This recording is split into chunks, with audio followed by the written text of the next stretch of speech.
Hello, and welcome to the first episode of Deceptive Methods, which is a podcast about historical conspiracies. My name is Amanda, and I have a degree in history. I don't work in the history field. I'm not officially a historian, but history has been a lifelong passion for me, and I've been wanting to start a history podcast for a long time. And I'm joined by... I am Jesse. I am Amanda's partner. We've been together over a decade, and she loves talking to me about history. So now we can just make it an official thing to proclaim my love, and I'm forcing you to join in. So I didn't want to make a boring history podcast, so I had been thinking, what is something that everybody mostly likes about history? And that would be conspiracies. We all like a good conspiracy. And there's plenty of them to go around. I know, so many. So my first topic, I wanted to get something a little bit more mainstream to draw the people in. And I did learn some things along the way, so let's get started. All right, Okay. hit me. George Hunter White had a uniquely colorful and violent past. In 1934, when he was in his mid-20s, he applied for the first time, but not his last, to be a federal agent. But he didn't make it through the process or any of the others. He wasn't a team player, and basically everything about him, his personality, attitude, appearance, and qualifications, fell short of the FBI standards. His ultimate goal was to be in the field, but there was no way that was going to happen. In his early life, he studied sociology in college, but dropped out. His first job out of college was with the Red Cross. Then he was a police reporter, then a PI's assistant, and eventually he worked as a border agent, which we all know those are great people. Yeah, I'm Sorry sure to the good border agents, but yeah, that place especially has back then, it was undeniably a long, racist. checkered history of some truly terrible behavior. Was not as followed up with or as under scrutiny as it is now. And even now, it's not the best. Right. So George lived for action. He was an adrenaline junkie, and he was also violent and was quick to fight people he didn't like. Well, I can see why he wanted to be an FBI agent or in the Border Patrol so badly. Yes. So instead of the FBI, he joined the FBN, which was the Federal Bureau of Narcotics, and it was the precursor to the FDA.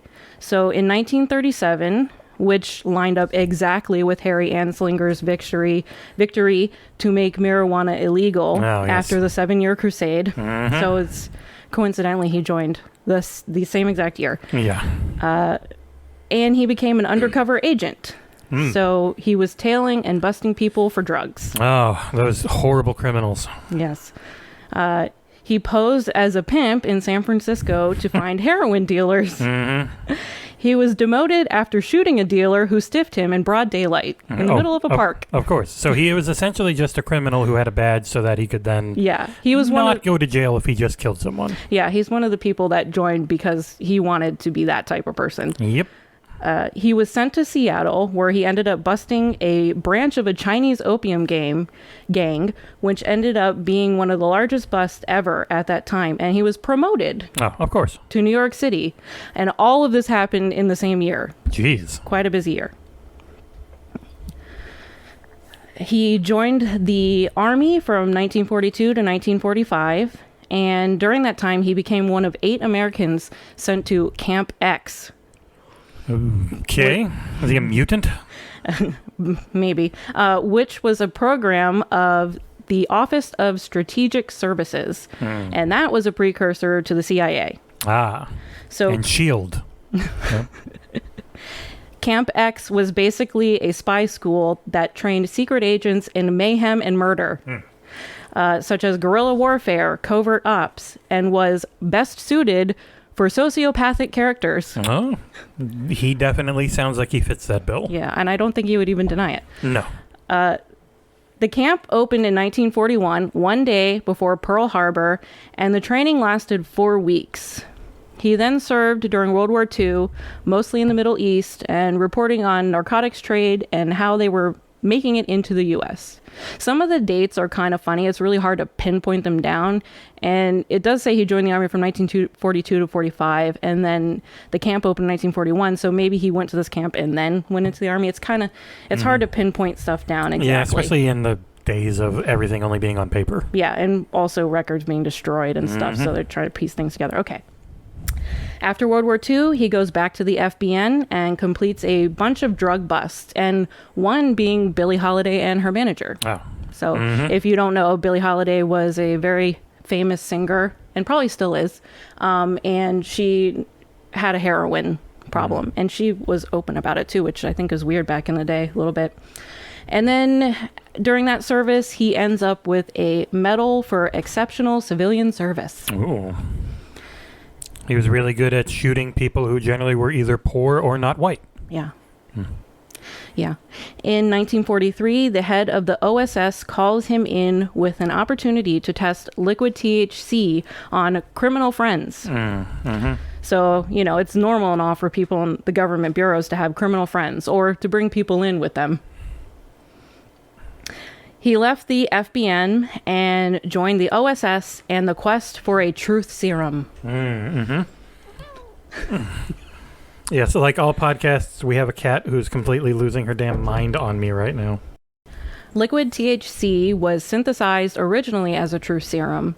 The main method of delivery was to inject it into cigarettes, let it dry, and then give it to your target, because everybody smoked. Okay, yeah.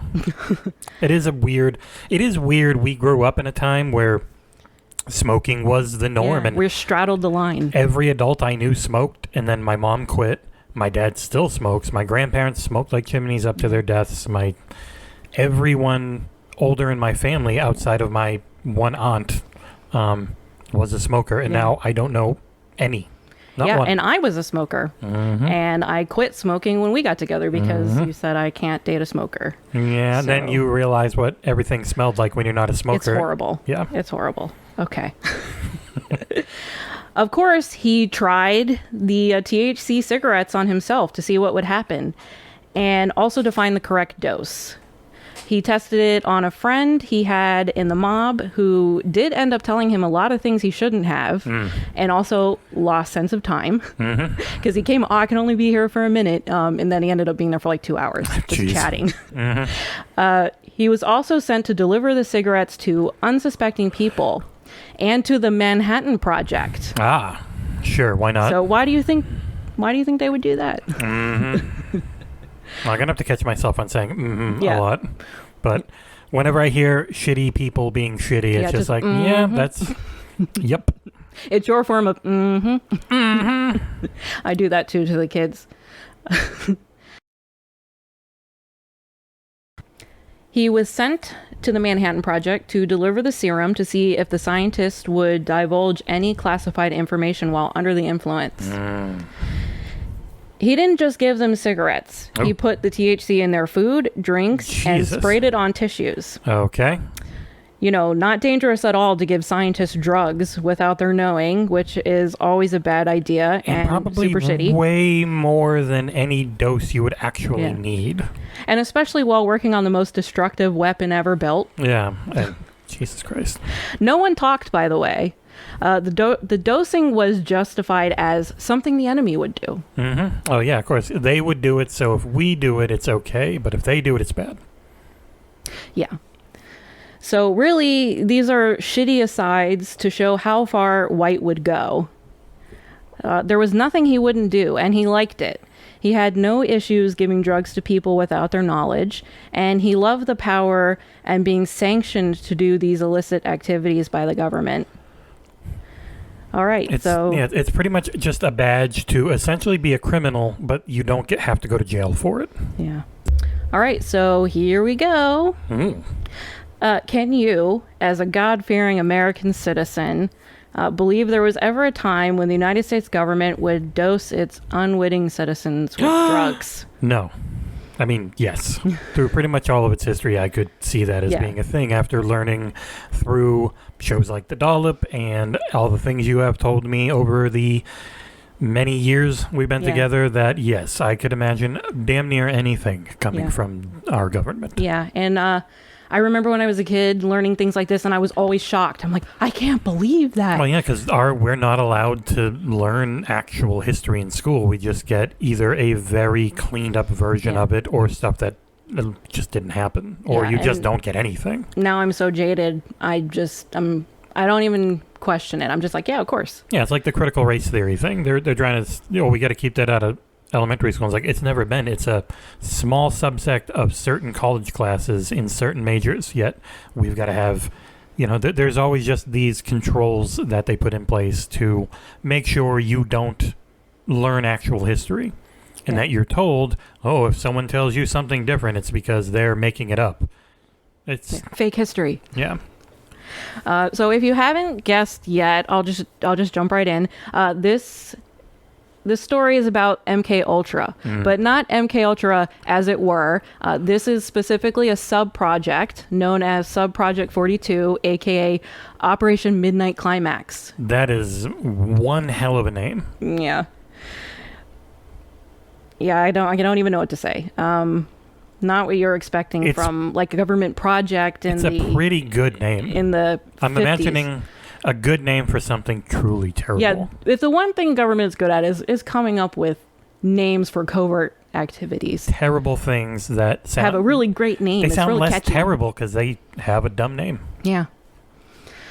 So in 1952, White was recruited by Sidney Gottlieb. And Gottlieb was the chief chemist of the chemical division of the technical services staff of the CIA. Ooh, that's a lot of words. I'm glad I got through that. Okay. And in April 1953, he became the head of the MK Ultra project on the order of CIA Director Alan Dulles and sanctioned by President Eisenhower. Of course. Merely 3 days before its creation of MK Ultra, Dulles gave a speech to Princeton alumni, which provided a glimpse into his priorities for the CIA under his directorship.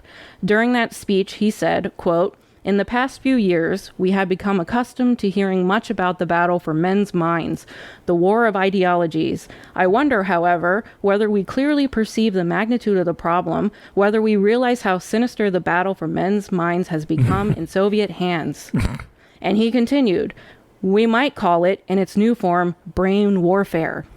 Jesus Christ. It's when dumb people try to sound smart. Yeah. So often in these things, it's like, there's just, man... Princeton sucks. Oh yeah, I mean that's just like ground zero for rich people who want to control the world, people who are desperate for power. Mm-hmm. I mean, they come from everywhere, but Princeton's one hell of a history. Ooh. Is Princeton where the Skull and Bones is at? I think it's Yale. Is it Yale? I think that was. Oh yeah. I think yeah. Mm-hmm. Okay. Dulles was truly concerned about the prisoners of war that were I just put POWs in here, and then I was like, I probably should say it out. He was truly concerned about the POWs that were returning from the Korean War, who were far from the strong soldiers they were before and repeating communist ideals. Well, it's almost like, I wonder if he had just watched The Manchurian Candidate and then he got scared. No, the Manchurian Candidate is influenced by these activities. I was going to say, it sounds so much like it. It's because it all happened. I'm going to get to it, actually. Ooh.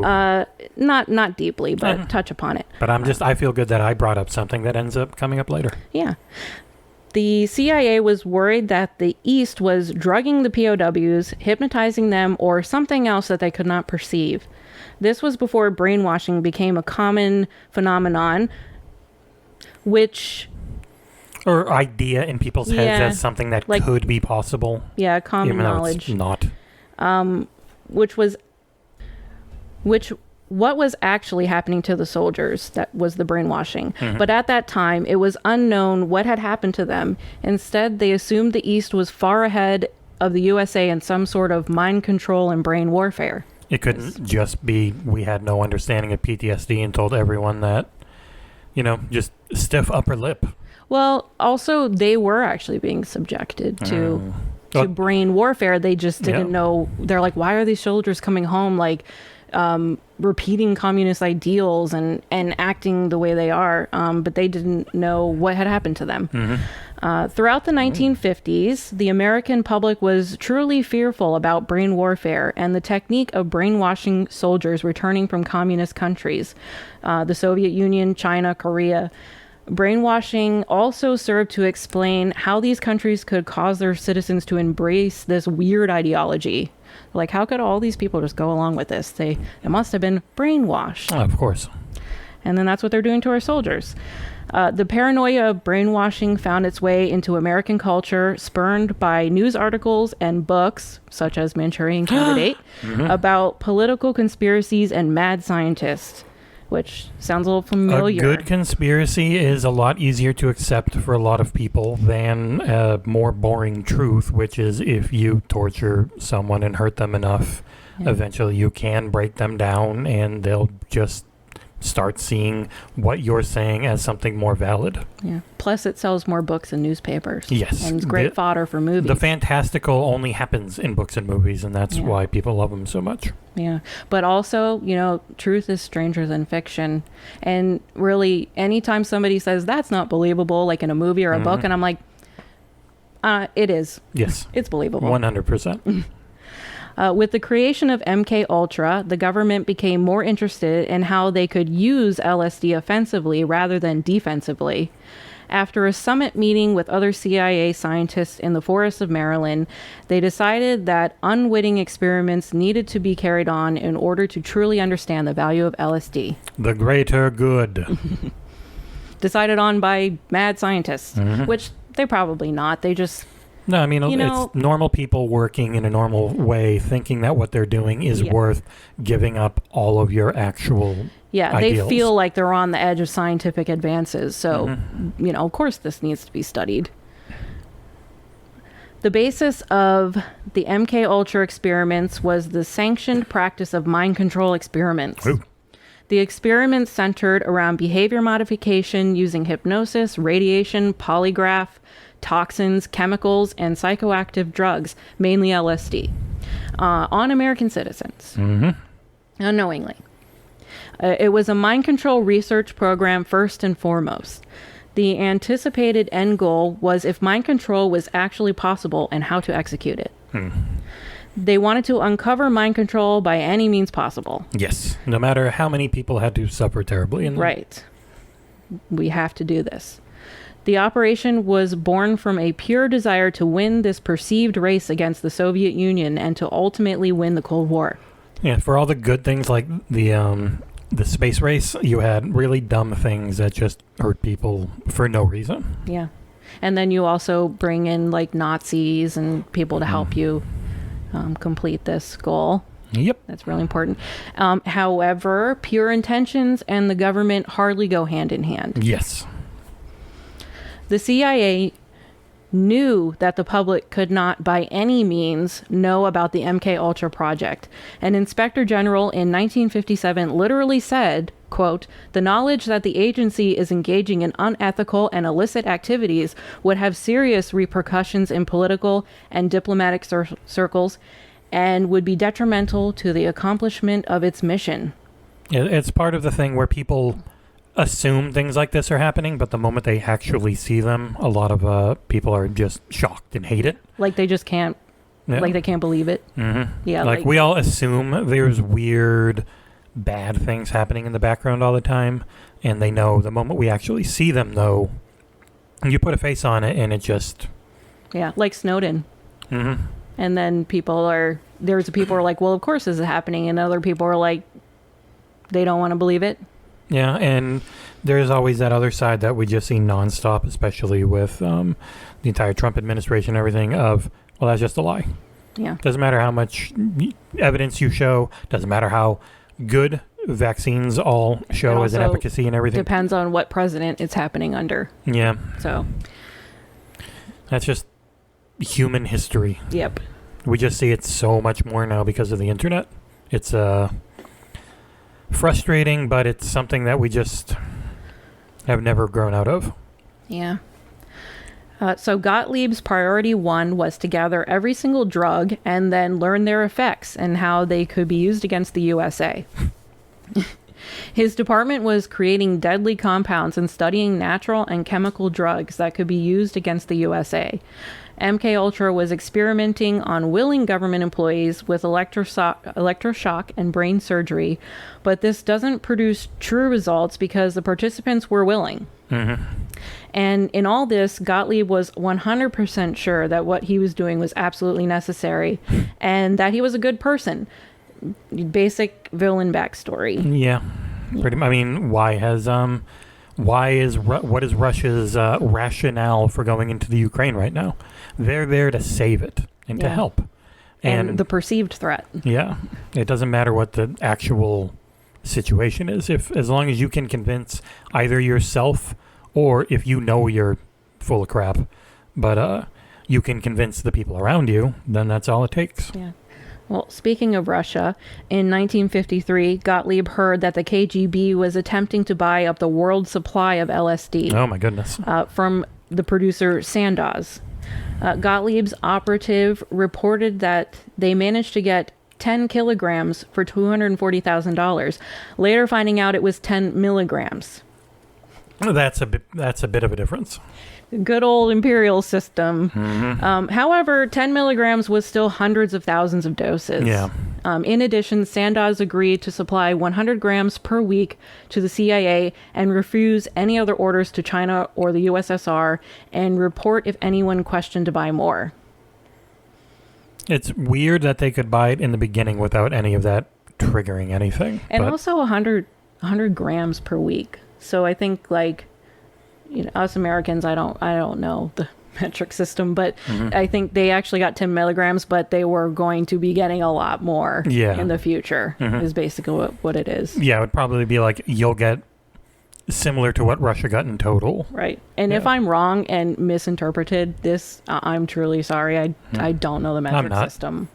I blame our school systems. It's going to be wrong. Either way, they thought they were getting a lot. They got a lot less, but the lot less was still a lot more than they needed, and they were going to get even more than that. So, there we go. What was the USSR actually doing? Ooh. I don't have the answers to this question. Well, but what was their deal with Sandoz before the CIA stepped in? What were their goals?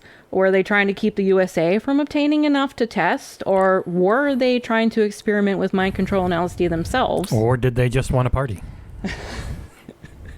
Do the little Russian dance? I'm sorry, actually, I shouldn't be pointing out cultures in particular and their funny dances. I guess it's safe to assume that they were doing these things. They were probably doing the same things we were doing. Yeah. I mean, at that time, that was definitely where so much government mind share was at. Yeah. And I'm sure that they had to have had some connections in there. But I don't have the answers to those questions because, you know, things get destroyed. Maybe. Yeah. I mean, it happens. It happens a lot. Yeah. LSD creator Albert Hoffman warned Gottlieb about the danger of giving doses to people in an uncontrolled setting. Yeah, that's a really big thing with LSD. Like, really big. Yeah, it's one of maybe the biggest thing with it, where it can help, especially if you've got any type of mental disorders, but it really requires like trust and feeling safe and so many different things, because a bad trip supposedly can really mess you up for a very long time. Or your life, your entire life. As an interesting aside, Hoffman invented LSD-25 in 1938, but the hallucinogenic effects weren't known until 1943, so it took a while. I think he accidentally ingested some and was like, oh, I can hear colors.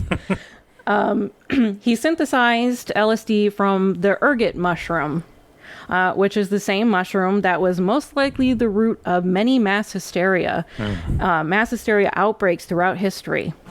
There was a mass dancing outbreak in the Middle Ages called the Dancing Plague of 1518 that lasted for days. Jeez.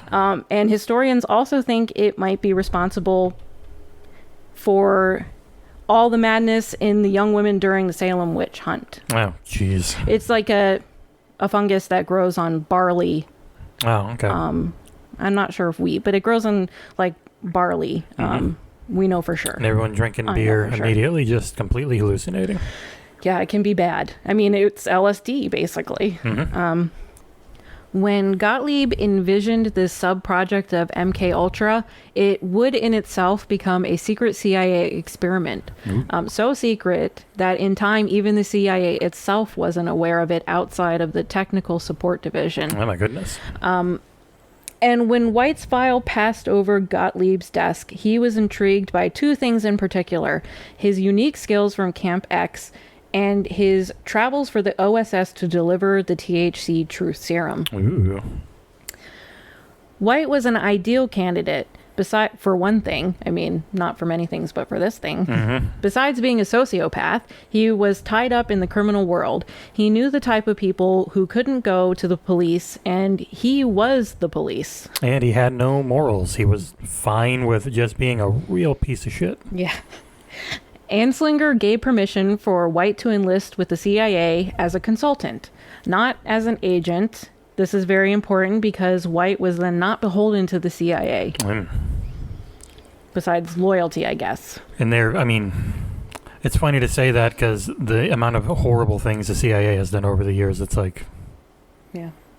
Eh. And it's like, doesn't really make that big of a difference in the end. Yeah. Before he could formally recruit White, he'd have to get him out of jail. Oh, Jesus. What was he in jail for? I mean, not for killing somebody, but he was in jail for contempt of court after he wouldn't name an informant from a bust to a grand jury. Okay. Morals.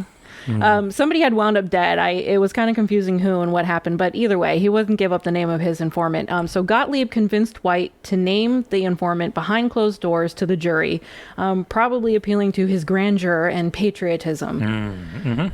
When they met, Gottlieb told White all about the theory that the USSR had a secret truth drug that threatened the USA. Oh, shit. The MK Ultra project was going to find their own truth drug, and the CIA gave Gottlieb 100% complete control and free reign to do so.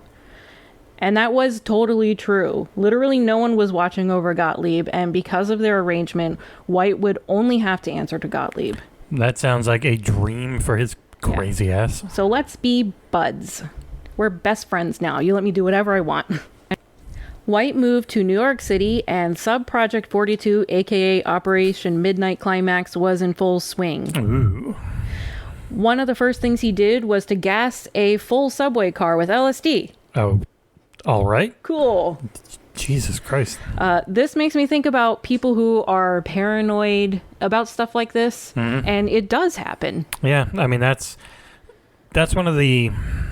It's always tough because you have people who have legitimate mental health issues that think things are happening that aren't. But then you go through history and it's like, yeah, it's like there are things you can look at that would make you be really, really scared of everything. Yeah. You go leaving through the house. A big part, I do think a big part of why we don't learn so much about this in education is because there are people it would just terrify outside of the controlling the narrative side of things, because man, everything you and various podcasts out there have taught me about history can be really either infuriating or terrifying. Yeah. So this is just fuel to the fire for people that already have issues, because it does happen. Okay, so he assumed a secret identity, Morgan Hall. Ooh. And Morgan Hall was pretty much the complete opposite of George White. Morgan Hall is Dexter Morgan and Michael C. Hall.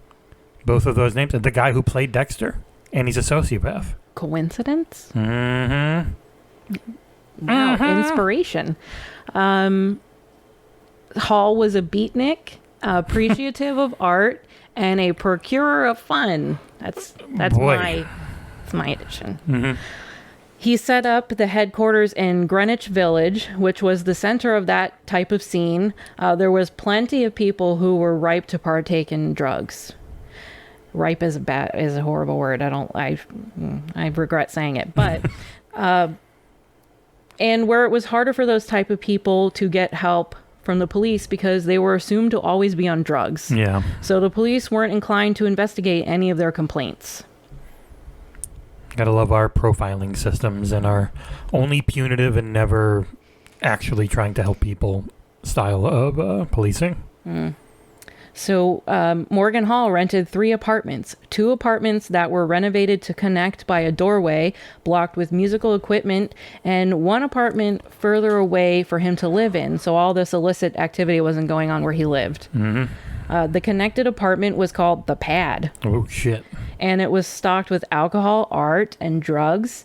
It was completely surveilled by audio and video and had a 2-way mirror that was monitored by colleagues. God. Most likely while they were watching anyone who was having fun in there and, fapping away. Hand motion. As Morgan Hall, White would collect people from coffee shops and bars and bring them back to the pad. He would dose them with LSD, question them, then send the notes to Gottlieb via mail. Via mail? In the mail. Sure. There were journalists and even narcotic officers that came through, as well as an informant Ooh, shit. who was there to monitor White. That's funny. Unbeknownst to White, he was being investigated by the FBI. Yeah. Who thought the CIA was up to something, and using a pseudo agent like White with the history he had, it had to be illegal, and they wanted to know what White was doing for the CIA. This was all under the orders of the New York governor and Hoover. He was the head of the FBI before being president. Isn't that cool? Yeah. What a wonderful organization. Meow. Hello, kitty cat. The informant managed to get 2 vials from the pad, and when they were tested, they were found to be table salt in one and coral hydrate in the other. The hell's coral hydrate? Coral hydrate is a sedative. Oh. So why was White using sedatives when he was supposed to be studying LSD? Because he's a weird, creepy guy who probably was also very bad. Well, actually, no, we know he was a very bad person. Is it the Cosby method? Most likely. Sedatives would interfere with the results of LSD, wouldn't it? I mean, it's pretty clear this guy sucks. Gottlieb had okayed any procurement that White needed, without question. So here we are, already tampering with results. Well, I mean, he's just there to have... He is there to party under the guise of being an officer. Yeah. With that being said, it's safe to say that almost immediately, White was doing exactly what he wanted, when he wanted, and was... To whom he wanted. And was deviating from the mission of MKUltra, which was to study the effects of LSD. Yeah. And with whom he wanted. I should have added that. That's very important. Thank you. To note. Here's some incidents that happened under White's dosing. Oh, no. I have a list. Uh-oh. Number 1, an actress, Linda King, came over to the pad and was dosed with drinks laced with LSD. She went psychotic and ended up on the roof of her building, about to commit suicide from the horrible sudden nightmare state of mind she found herself in. And one little thing about White, he never cared what happened to his subjects once they left the apartment. He never followed anyone. God.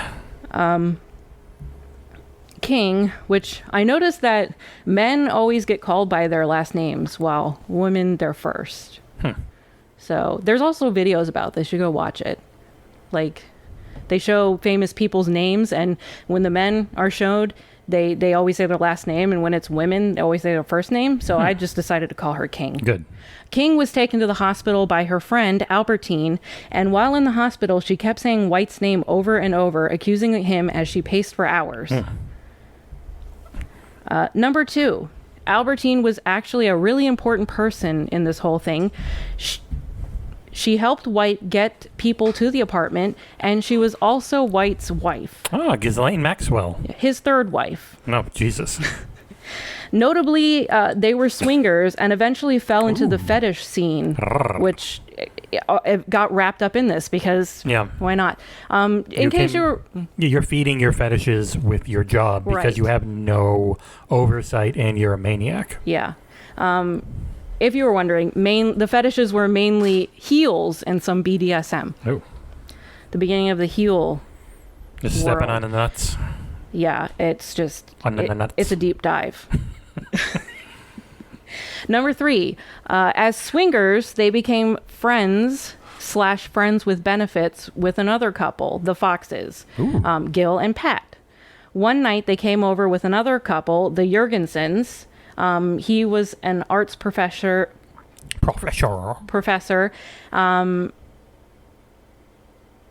Both didn't know what White's job was, of course. White mixed 2 pitchers of gin that night. Oh, no. As was his habit. He would always mix one for himself. Like one for himself. Mm-hmm. All of it for himself. I mean... Despite spitting them to give to the people, obviously one was the dosed, but he was an alcoholic. So that pitcher was literally for him. Jesus. Yeah, so... He mixed one for him and one for everybody else. Even dosed his wife? I think she was willing. Just into it? Yeah, I think she was into it. I don't know if there's anything. I don't know if there's anything particularly saying that, but it seems like it. Anyway, they partied and then went for a drive. That's when the dose kicked in. Oh. Both couples got extremely angry with White. The Jurgensens parted ways for good, but the Foxes remained friends. For some reason. That's fine that you dosed us Morgan and then Hall's we went driving while we were guy. drunk. Morgan Hall's It is a fun crazy. guy. You go through history, one thing you see a lot is there was a lot of drunk driving. Oh, yeah. And it wasn't even seen like that bad of a thing. Like, you would just go in the drunk tank for a night. It was just a slap on the wrist. Yeah, all right, get in here, sleep it off, and then you go. I was like, Jesus Christ. You'll send people to jail for very long, or prison for incredibly long periods of time, but if they're just a drunk who's driving around in a car, who cares? There was really nothing to be gained by taking these couples out on a drive while drunk and high on LSD. But White was an abuser of power. If he had power, he was going to abuse it. Yep. Number 4, if you're keeping track. So the Foxes stuck around and then helped the Whites procure. I don't think it was them procuring for LSD experiments. It was more for the swinging, kinky lifestyle. Gil Fox didn't know about White's job, as we said. Fox introduced the Whites to another couple who were interested in the lifestyle, Elliot and Barbara Smythe. One important fact to point out, Barbara was not interested in White. Oh. Which I'm sure he loved that. Mm-hmm. Which we'll find out he loved that. So White invited Barbara and Albertine's friend Clarice over to have some drinks. The standard two pitchers, of course. I assume Barbara thought it was safe since there was 2 other women over, so she brought her daughter with her. Oh, boy. No, he didn't dose the baby. Okay. Which I was like, oh my God, I literally thought, did he dose a baby? But he did dose all 3 women and let Barbara leave with the baby. Barbara was never the same again. Yeah, that's the whole thing where if you go on a trip and you're, especially if you're like, you don't know what's going to happen, you don't know what's happening, you're all alone with your baby in your goddamn arms, it can be horribly debilitating. Yeah, in the streets of New York City. So Barbara became depressed and paranoid, always having flashbacks to the LSD trip. She was eventually hospitalized. White hated rejection, the kind of man who would dose a woman while she was caring for her baby. So, a lovely chap. Yeah, that was hard to read. As far as Albertine, it's hard to say how much she knew. We don't know for sure. But I'd have to say it's pretty hard not to know. I mean, how could all of this go on? She didn't seem like a dumb woman. So you're living in 2 apartments, one where people are being surveilled and drugged. Maybe she thought it was truly just a party house. But the 2-apartment thing. It's it should raise some red flags immediately in your head. Even if she wasn't aware of the connected part of the apartment, it's still 2 apartments. This is our party apartment? And also, what did he say he was doing? Like, what was his job? I didn't come across anything where what he said he was actually doing. I do wonder, was it more of a time where you just weren't supposed to ask questions? Especially if someone's such a maniac and can be so scary.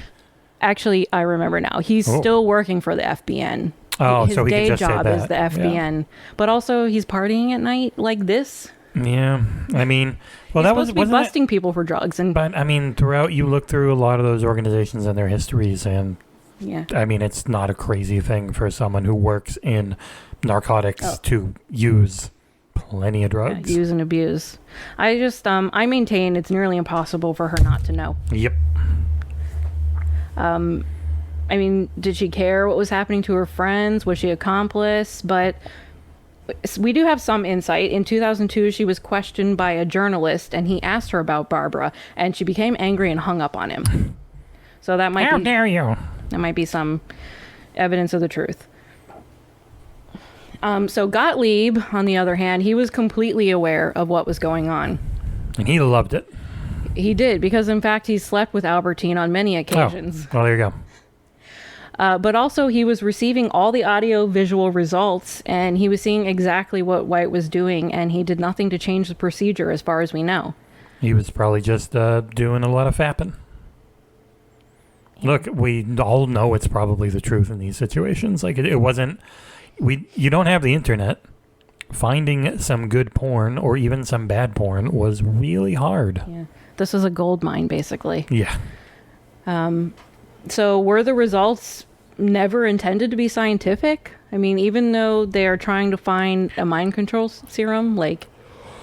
I mean, the original goal might have been that, but then once you get It just went off the rails. once you get to do whatever you want and have a bunch of sex and do a bunch of drugs, it's not about the original goal. It's just about, hey, I can do all this and I'm not going to go to jail and I'm not paying for it. Yeah. Gottlieb also arranged to have the authorities ignore any person who came in with complaints and symptoms of LSD or complaints against White. They were informed this was a state-sanctioned mission. Decades later, the CIA agents who were investigating MK Ultra before its collapse were unable to find files from the hospitals or any names of people who had complained. Everything had been thoroughly scrubbed. At this time, Gottlieb was completely untouchable, unstoppable, and dangerous. Well, that sounds safe and is going to help our national security. Yeah.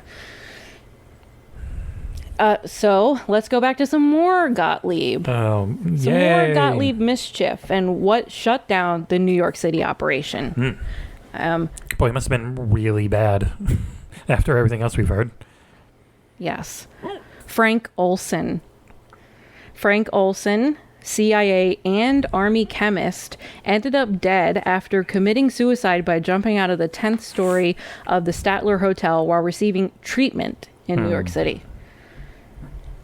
During a retreat in 1953, Gottlieb dosed all the scientists and paid special attention to Frank Olson, questioning him separately with interrogation questions. The scientists were told after, but Olson had enough and was ready to retire. Like, you know what? I'm done. But he was one of only 24 people who knew of these secret government operations with biological warfare. As a biological warfare scientist for the CIA and Army, he was not going to be allowed to leave. Yeah. Yeah, it's like the Hotel California. That's the CIA. That was the, And the that's Army. been coming up a lot lately with the whole suicided thing that happens Suicided. in various regimes around the world. Yeah, it's a perfect cover. He was sent to New York City for treatment, and the night before he was being sent to a sanatorium, he ran out of the 10th story window at 2 a.m. He was still alive when he landed, but he was unable to talk and say what happened. Yeah. So the person who was escorting Olson was found with a piece of paper in his pocket at the station later. The paper said GW MH 81 Bedford Street, which was 1.5 miles away. Okay. You might want to think that White had something to do with it, or that he was there, but he wasn't. He was in California because his mother was sick and died. He missed the retreat where Olson was dosed, and he wasn't able to escort Olson to the sanitarium as he was asked to do before his mother passed away. But he did have a colleague that worked at the Statler. Ah, of course. Coincidence, question mark, question mark? This colleague had CIA clearance and was working at the same hotel they brought Olson to, and no one knew why this person was there to begin with. And coincidentally, this colleague was sent to St. Petersburg, Florida to stay with a mafia kingpin by White directly after Olson's death. Oh, of course. Right down the road. Yep. We live in Tampa. Yeah, we live in one of the only nice parts. We're very lucky. Very lucky. We're fortunate. Otherwise, Tampa's kind of shitty. Yeah. I think it's actually growing. I think it's growing as a more it's not all strip clubs hipster anymore. city. Yeah, it's not all cigars and strip clubs. I mean, it still is, but actually not so much cigars. No. Yeah. It was built on cigars, but we still live on that fully nude strip club train. Yeah. They're everywhere. In case you want to come visit. One more thing about Olson's death. Declassified records in 1997 wrote that the best way to kill someone and make it look like an accident is to stage a fall, 75 feet or more, to drug or stun so there is no injury before the accident. Coincidence again?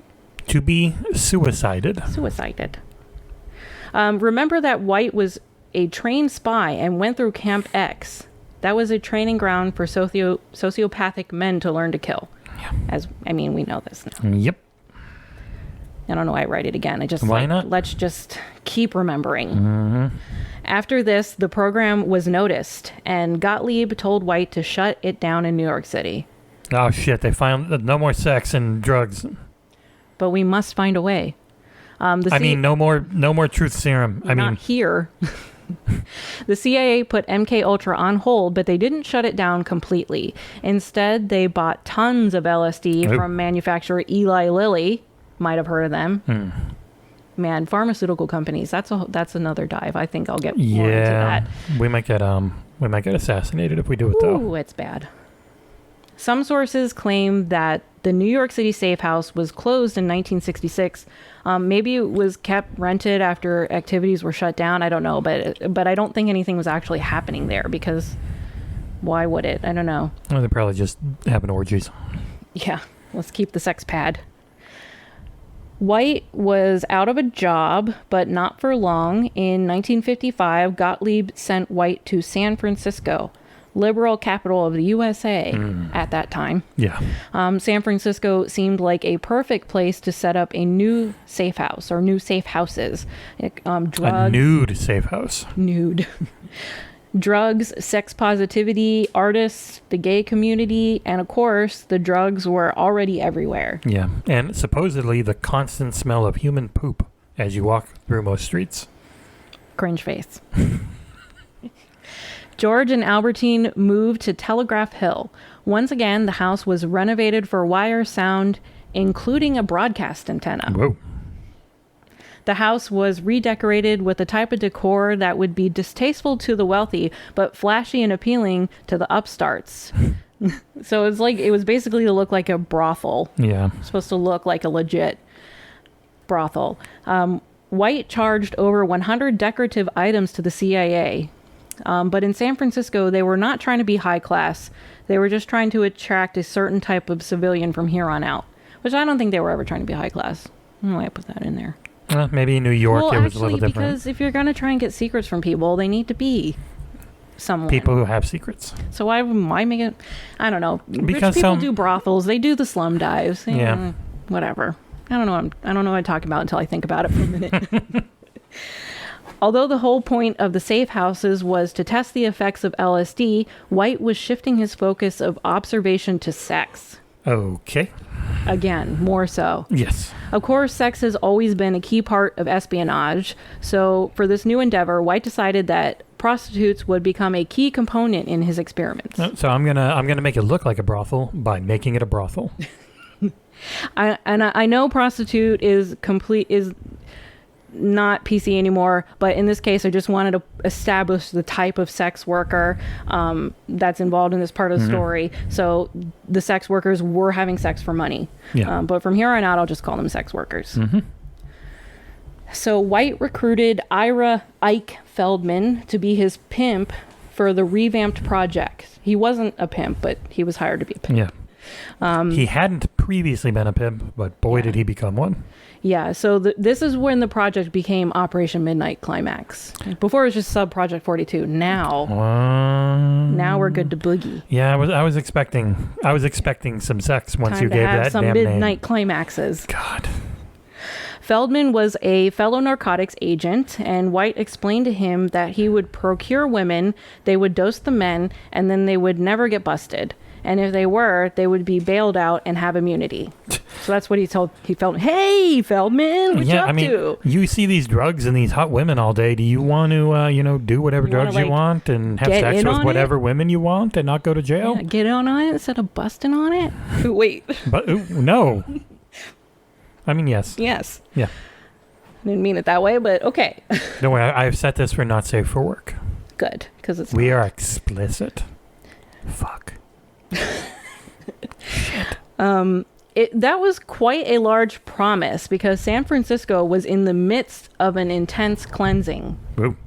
The mayor was cracking down on unlawful activities, but the sex workers could get off clean by merely mentioning GW. Saying an immense cleansing in relation to San Francisco really just makes me think of like they're all juicing or going full on vegan. I'm looking at you like seriously, tell me, and then you're. Well, you said juicing, and the way that San Francisco is now, it made me think they're eating a bunch. They're just drinking a bunch of kale smoothies. Yeah, it was just a big juice cleanse. Yeah, get all those toxins out. Yeah, so that he can put them all back in.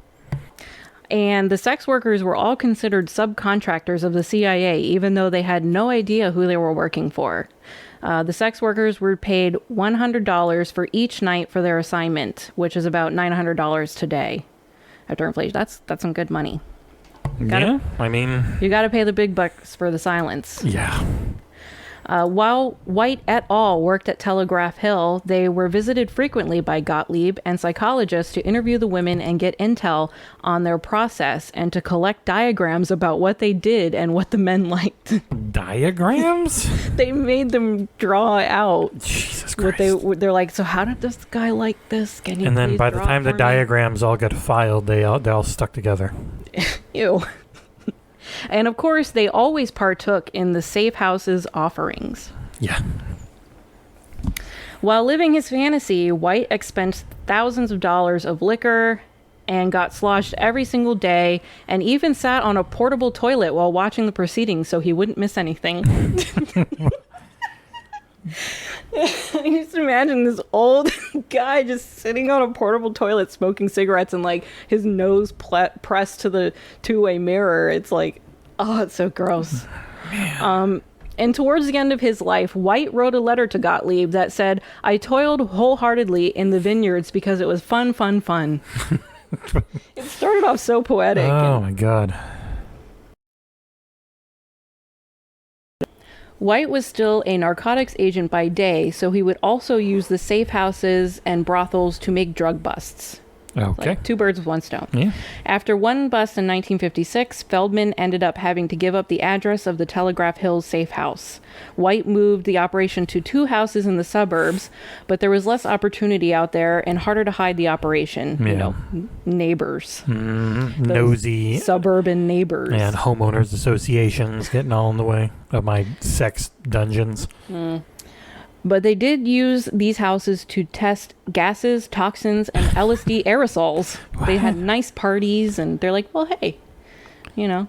And I remember reading one story or hearing one story about they had a party in a house and they were planning to aerosol with LSD, but it was so hot that they had to open all the windows, so it all just went out of the house and they didn't get anything. It didn't take long for both houses to become compromised, so White went back to dosing unsuspecting individuals in the field. Back to the roots. Yeah, just randomly giving people like, horrific. I gotta keep doing this somehow. Yeah. Gottlieb, he needs me. Mm-hmm. He's a good soldier. So, what else did White get up to during this time? I don't know that I want to know. I think you do want to know. Yeah, I want to know. He learned sleight of hand tricks from a magician. What? He learned sleight of hand tricks from a magician.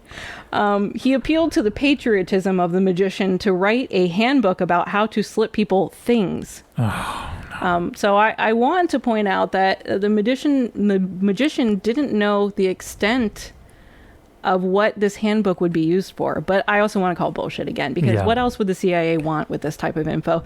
But it was a more naive time. Yeah. Maybe they just... It had been... It wasn't CIA... that long since a big war and going into another war and then going into another war. And I don't think, like...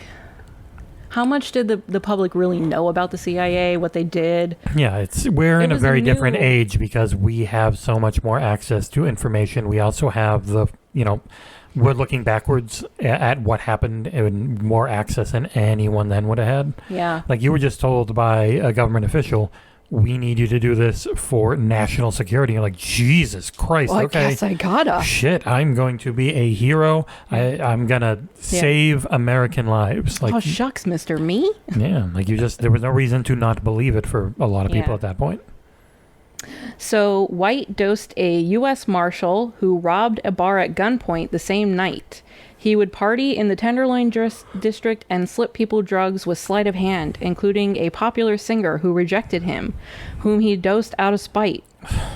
Lots to learn there. Yeah. I wonder if he met... Yeah, did he meet Cosby and teach him some tricks? I mean... It became 100% dangerous to go out at night during this time, or probably even during the day, too. So, what did they find out from this whole vast, expensive investigation? Can I take a guess? Sure. Jack shit. Well, I mean, they learned that men were most vulnerable right before climax. Oh. And the best time to get intel was directly after climax. You know, anyone who's ever had sex would already be able to tell you that. Yeah. Well, they needed to know for sure. Yeah, they needed to know for sure a few thousand times. And if LSD would, help at all. Oh, of course. It was scientific. I forgot. Yeah. But they weren't able to get additional info from the men by delaying climax. Oh. So edging doesn't help. No. They also found out, and did they really need a multi-million-dollar investigation to find this out? I mean, for any of it, but that they would need more intimacy to get the men to open up. It's almost like pillow talk, a thing everyone knows about if they've had a partner that they like. This is already espionage knowledge. Yeah, it's nothing new. It's literally the thing that they've known forever, which is if you can get intimate with someone, you can get more out of them.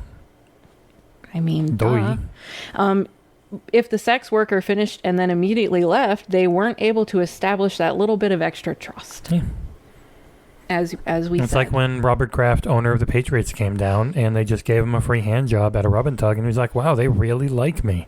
Oh, he really thought it. I felt so bad for him. Yeah, and I know everybody was pointing and laughing, but I was like, come on. Yeah, I mean, poor guy. It's a weird thing in that situation because he's super rich and he had a wife for a very long time who passed away from, I believe it was cancer, and then he essentially had a girlfriend, but it was just more like a platonic friendship, I think. Yeah.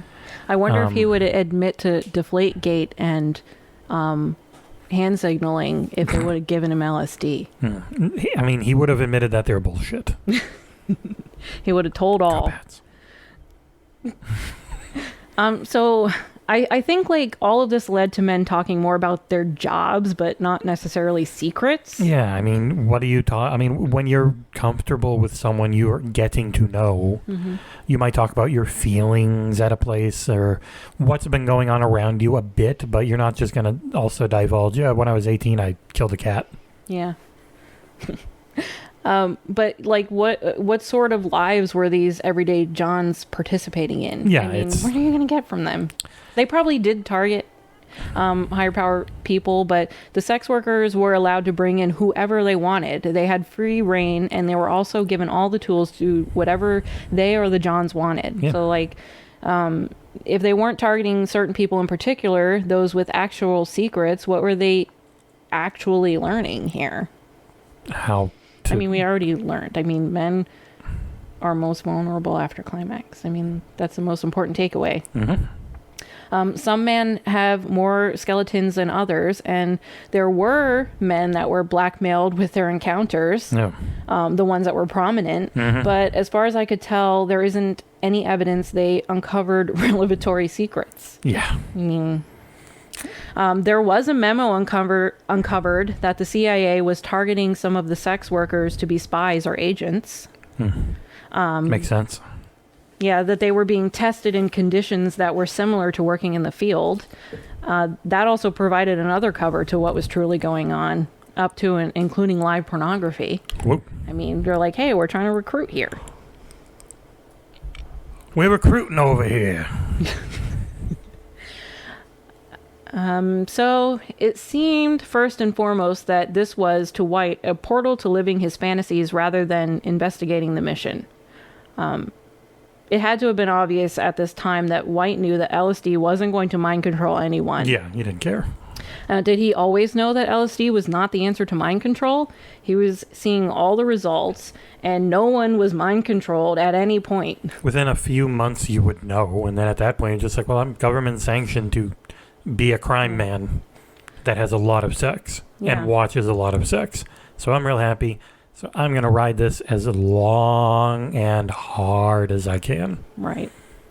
But what he did know was that when people didn't know they were getting a dose was when it was the most dangerous and unpredictable. And he didn't give a shit. And he kept doing it. Yep.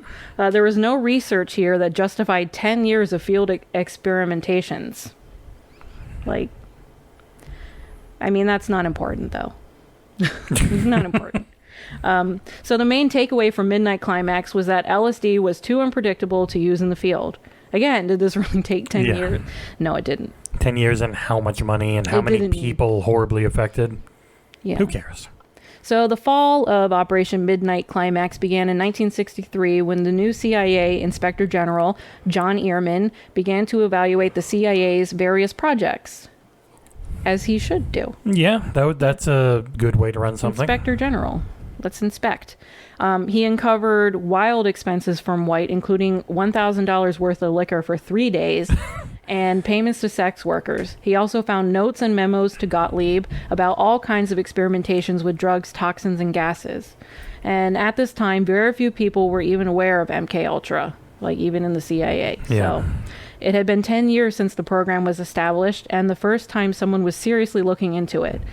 I think that before Gottlieb was careful to shut anything down that could give off a stink to the CIA in order to avoid scrutiny. And that tactic worked great for 10 years. Yeah, he knew how to game the system. Yeah. But of all the things that were really going on, it was going to be the accounting that brought on the beginning of the end. Yeah. He got Al Caponed. Yeah, as it usually does. That same year, Gottlieb admitted to all of White's actions, but explained he had complete approval. Ehrman wanted the program to shut down, but it would be another 2 years before that would happen. Jesus. After getting tired of the runaround from Gottlieb and his colleagues, Ehrman delivered a 24-page report of the operations crimes to the CIA director, John McComb. When Gottlieb and White met with McComb, they explained this was a war. They argued that the U.S. was trying to keep up with the Soviets and their upper hand with chemical attacks. Hello? Yeah. I mean, that's why we had to go to Iraq, because of all the chemicals they had, too. Yeah. Oh, wait. Shit. And weapons of mass destruction. McComb ignored the situation entirely for the next 2 years, as we mentioned. Yeah, that sounds like a CIA director. While the brothel safe houses continued to operate. White was sloppier than ever, succumbing to drink and voyeurism. He was even broadcasting sexual encounters to local frequencies. Remember the antenna? Okay. You could just turn on the radio and just hear the broadcast of the sex workers and the Johns going at it. Like he was just broadcasting. What? I mean, yeah, they could just literally tune in. That is just somebody drunk with the power of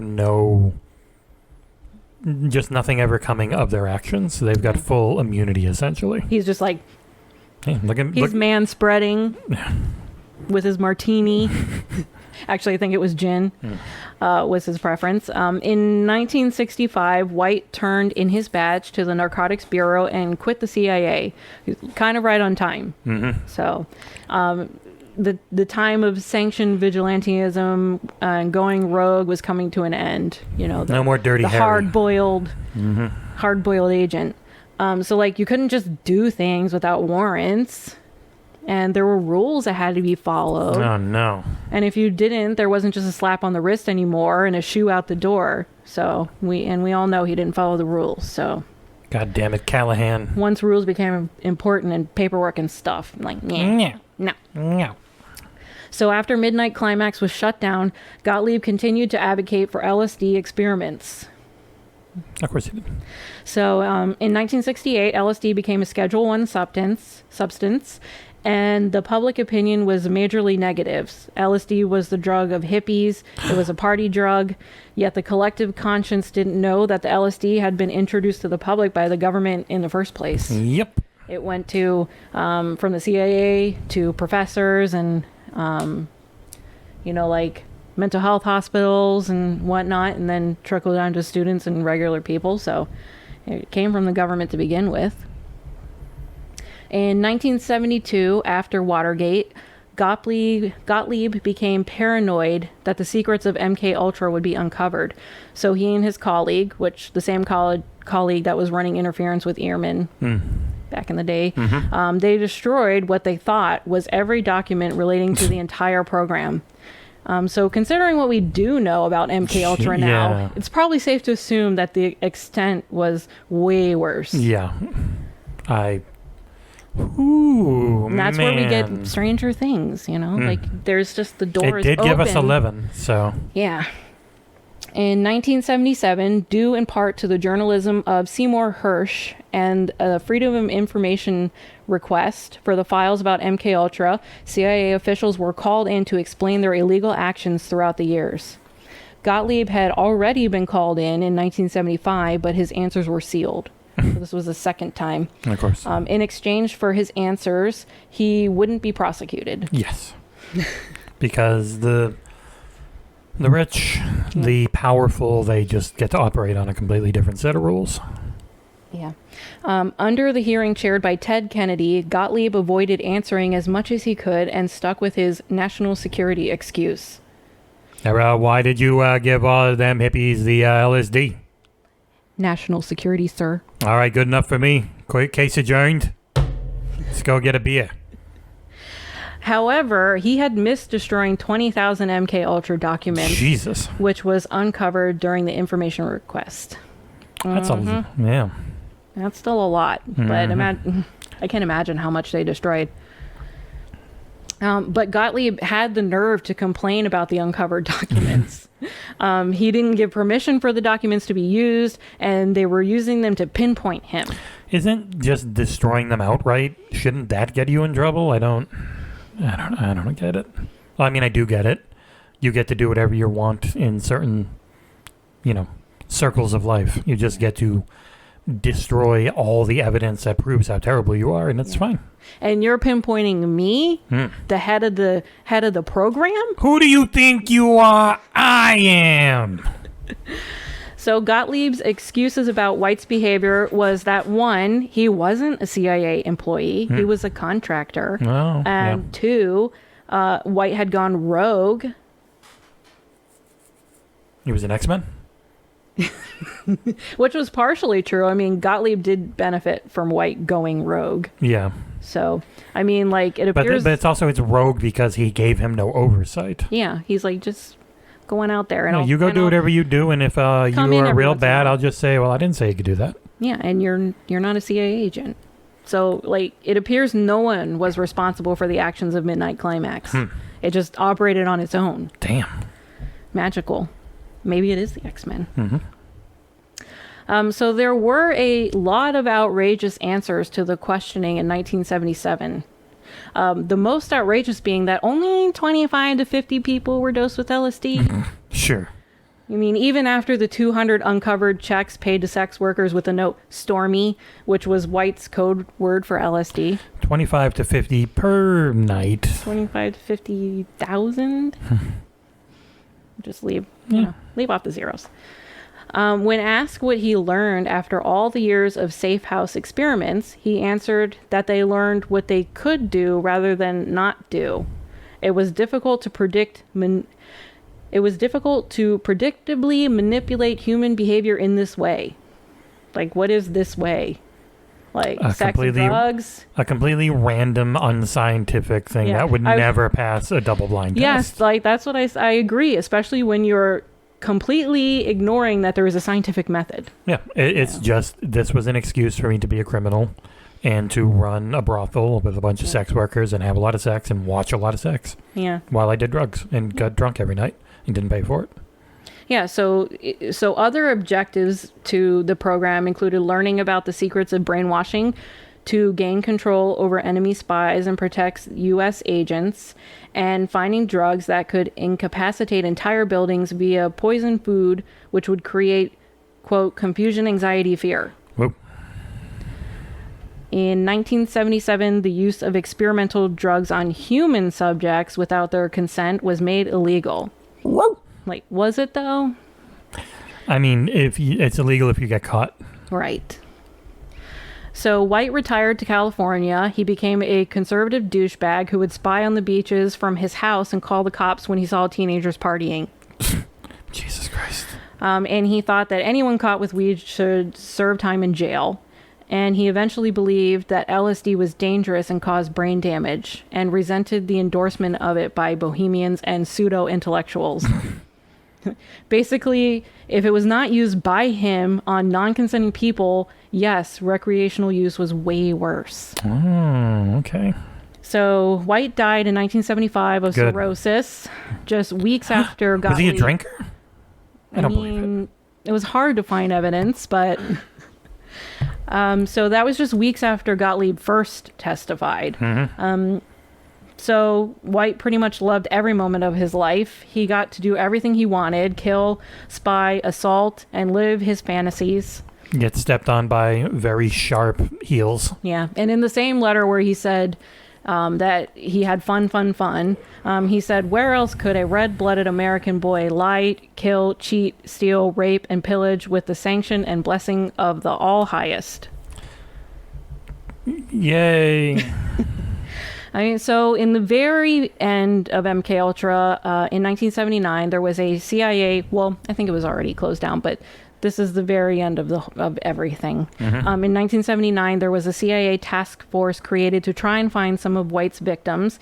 It was quite difficult to find these people, as so many records were destroyed over the years, not just in the Purge, but as they happened in the hospitals and police stations. Remember, they yeah, because he was always covering his tracks. Yeah, they couldn't find anything. The point was to offer apology and possibly assistance, and there was some apologies issued, but the total reparations from Operation Midnight Climax, as far as I could tell from any source, was $15,000, which is about $58,000 today. That was about the total. I mean, you can't really do it if you can't find people. So, and I think that was for the friend.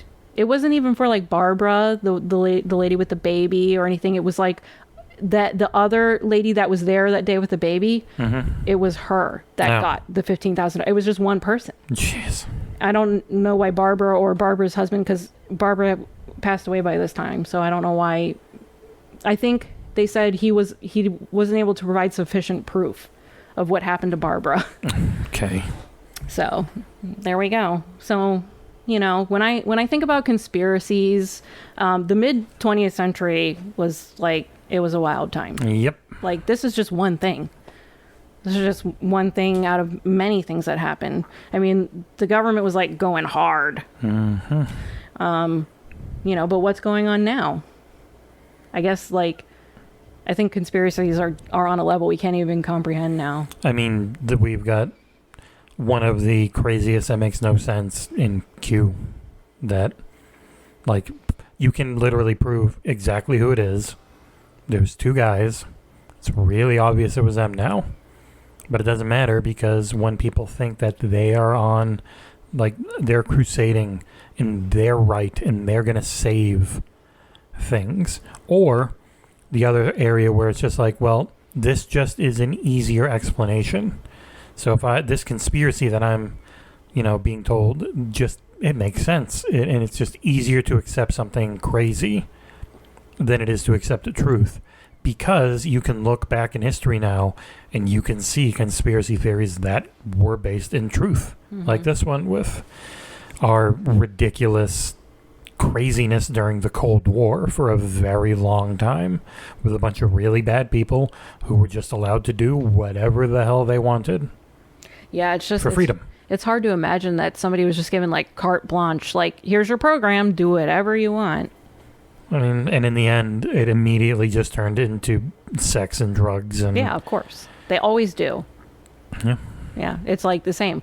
Cults always turn into sex, and conspiracies probably most likely are too. At some point, we'll be involved in that. So. Yeah. Well, that was very interesting. Thank you, honey. You're welcome. That was our inaugural episode of Deceptive Methods. Will most likely be monthly. Yeah, trying for monthly. Maybe eventually bi-weekly, but who knows? Yep, we will see how it goes. Thank you, everyone who listened. Depending on where you saw this, I've got it up on Anchor, which means you can find it on all the podcast services that they send it out to. We are also on YouTube. It's Deceptive Methods. If you search on there, by the time we actually have some episodes up, it should start showing up in the search. And I do work for a site called Xbox Era. We've got a forum.xboxera.com, where we have a Deceptive Methods OT, where you can come and talk about the episodes if you would so like to. Yay. And also you can just check out Xbox Era in anyway. It's a great site and a great resource for news and not biased. You know? And you can also check out their podcast. Yeah. Oh, and Instagram.com/Deceptive Methods, which Amanda will be running. Yes. Yeah. So thank you, everyone, for watching, and we will be back with you sometime soon. Yeah. Keep an eye out. Yeah, we'll try and get a maybe do a Twitter account and all that stuff too, depending on how it goes. But thank you so much for watching, and thank you, Amanda, for this incredible story. You're welcome. All right, we will talk to you next time. Bye. Bye-bye. The sources for this episode are the Midnight Climax podcast written by Jake Rosen, History.com, AHRP.org, Freedom of Information Act electronic reading, and of course some Wikipedia.